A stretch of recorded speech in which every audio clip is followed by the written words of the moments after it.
So, andito na naman kami sa ibang chalet, guys. Boundary na talaga to ng ano, ng Iraq. Doon na yun eh. Ay.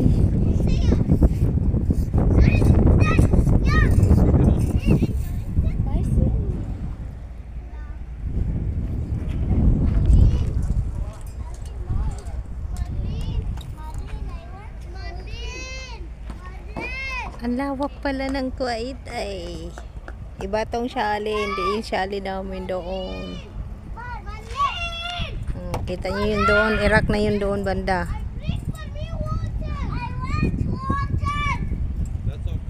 So finally guys, andito na kami. Pumasok muna ako sa loob, dinala yung mga dala namin syempre. So ito yung bahay. Oh, kapatid ng amo kong lalaki dito sa boundary ng Iraq at saka Saudi sa kabila. Oh, di ba? Ayan oh, ang bato. Wow. Kusina yan guys, sa bintana na nakabukas. So papasok tayo. Kasi na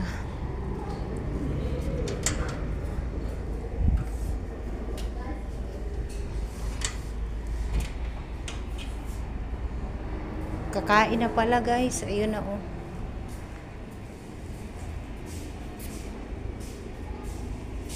Dito na ako sa may dagat guys.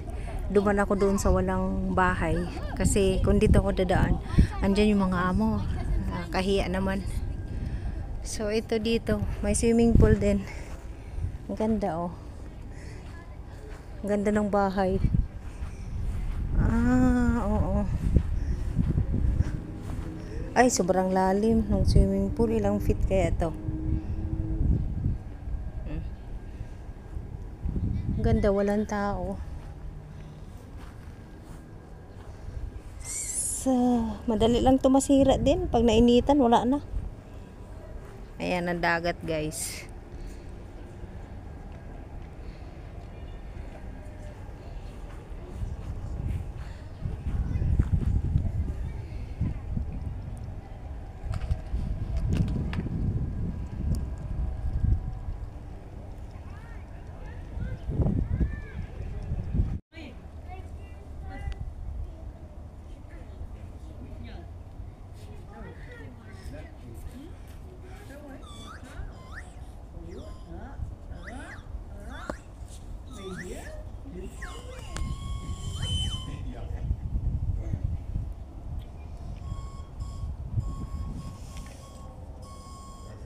وانت هاي كل ساعه هذه اللي تروحوا داخل والله زعلك راس